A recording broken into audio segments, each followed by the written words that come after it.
पार्वती प्रियपुत्राय पूर्वा सन्ध्या प्रवर्तते। उत्तिष्ठ गजराज्यास्य कर्तव्यं लोकपालनम्। उत्तिष्ठोत्तिष्ठ विघ्नेश उत्तिष्ठ गणनायक। उत्तिष्ठ गिरिजापुत्रा जगतां मङ्गलं कुरु। श्रीकाणिपाकवरसिद्धिविनायकत्वं प्रीत्याद्य जागृहि कुरु प्रियमङ्गलानि। त्रैलोक्यरक्षणकराणि महोज्ज्वलानि। श्रीमद्विनायक विभो तव सुप्रभातम्। श्रीमद्विहारपुरवास शिवात्मजात कूपोद्भवाद्भुतविलास स्वयंभुमूर्ते। श्रीदेव शङ्खलिखिताश्रितपादपद्म।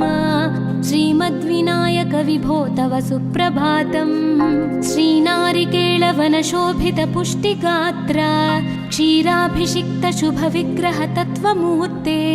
दिव्याङ्गमूषिकसुवाहनमोदरूप श्रीमद्विनायक विभो तव सुप्रभातम्।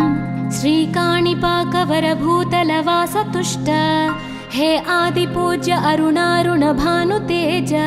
प्राचीदिशाम्बरमिदं रविकान्तिनिष्ठं श्रीमद्विनायक विभो तव सुप्रभातम्। श्रीबाहुदा शुभतरङ्गसुबाहुदत्त सुस्निग्धशीतलकणानपि सङ्गृहीत्य प्रभातवायुरिहयास्यति सेवनाय श्रीमद्विनायक विभो तव सुप्रभातम्। गौरीकराम्बुजसुलालितदिव्यवक्त्र श्रीकण्ठमानसमुदाकरमोदरूप कैलासशैलशिखरस्थितबालभानो श्रीमद्गणेश्वर विभो तव सुप्रभातम्। दूर्वाङ्कुराणि जलजानि सुपुष्पकाणि बिल्वानि पूजनविधौ च सुसज्जितानि। नित्यार्चनोत्सुकमदोत्कटवारणास्य श्रीमद्गणेश्वर विभो तव सुप्रभातम्। हृत्कूपमध्य समुपस्थितचित्स्वरूप कूटस्थतत्त्वमिदमेव हि बोधनेन त्वामत्र भासि विदधासि समस्तशोभान् श्रीमद्गणेश्वर विभो तव सुप्रभातम्। श्रीमुद्गलाख्यमुनिसन्नुत सच्चरित्र वासिष्ठगृत्समदमुख्य ऋषीश्वरीत्या वेदोक्तदेवगणमन्त्रगणादिनाथ श्रीमद्गणेश्वर विभो तव सुप्रभातम्। ऋग्वेदकीर्तितगणाधिपज्येष्ठराज त्वं ब्रह्मणस्पतिरिति प्रकटीकृतोऽसि। आधर्वशीर्षमनुमन्त्रितदिव्यमूर्ते श्रीमद्गणेश्वर विभो तव सुप्रभातम्। ब्रह्मादिदेव परिकीर्तितवेदपाठाः त्वच्छूर्पकर्णकुहरौ प्रविशन्ति देवाः। श्रुत्याधुनैव परिपालय धर्मसङ्घान् श्रीवल्लभेश भगवन् तव सुप्रभातम्। हेरम्बलम्ब जठराद्भुत दिव्यगात्र प्रारम्भपूजनमिदं दयया गृहीत्वा सर्वाशुभानि परिणाशय सर्वपुत्र श्रीवल्लभेश भगवन् तव सुप्रभातम्। भानुदयेन न हि दृश्यति चन्द्रबिम्बं त्वत्फालदेश शशिरेव विभाति नित्यं। सत्यस्वरूप निगमागमसन्नुताङ्घ्रे श्रीवल्लभेश भगवन् तव सुप्रभातम्। कालाग्निरुद्रसुतकालनियामकत्वं कालानुकूलफलदोऽसि कलामयोऽसि। कल्याणकारक कलाधर शेखरोऽसि श्रीवल्लभेश भगवन् तव सुप्रभातम्। उग्रस्वरूप रिपुनाशक उग्रपुत्र सौम्योऽसि सोमविनुतोऽसि प्रशान्तरूप सर्वेश सर्वफलकारक सर्वमूर्ते श्रीवल्लभेश भगवन् तव सुप्रभातम्।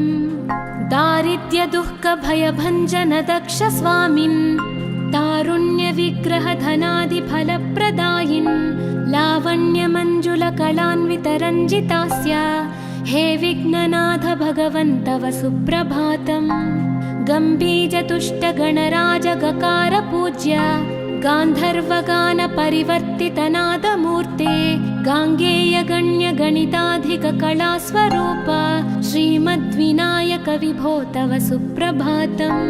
मूलादिचक्रनिलयोच्युतयोगमूर्ते त्वामादिदेवमनुचिन्त्य तरन्ति भक्ताः रागादिदोषपरिहारकवेदवेद्या हे विघ्ननाथ भगवन् तव सुप्रभातम् लक्ष्म्यादिशक्तियुतशक्तिगणेश्वरोऽसि दिव्याक्षरोऽसि शुभमन्त्रविराजितोऽसि तन्त्रादिभिर्नुतनतेष्टतवल्लभेश हे विघ्ननाथ भगवन् तव सुप्रभातम् नागोपवीतधरनाथ विनोदचित्त नागास्य नाशित महाघनतानुरक्त आनन्दतुन्दिलतनो बहिरान्तरस्थ हे विघ्ननाथ भगवन् तव सुप्रभातम् भद्रे भवक्त्र नवभद्रद भद्रतेज रुद्रप्रियात्मज मदद्रव शक्तियुक्त आद्रीशजा मधुरवत्सलता निधान हे विघ्ननाथ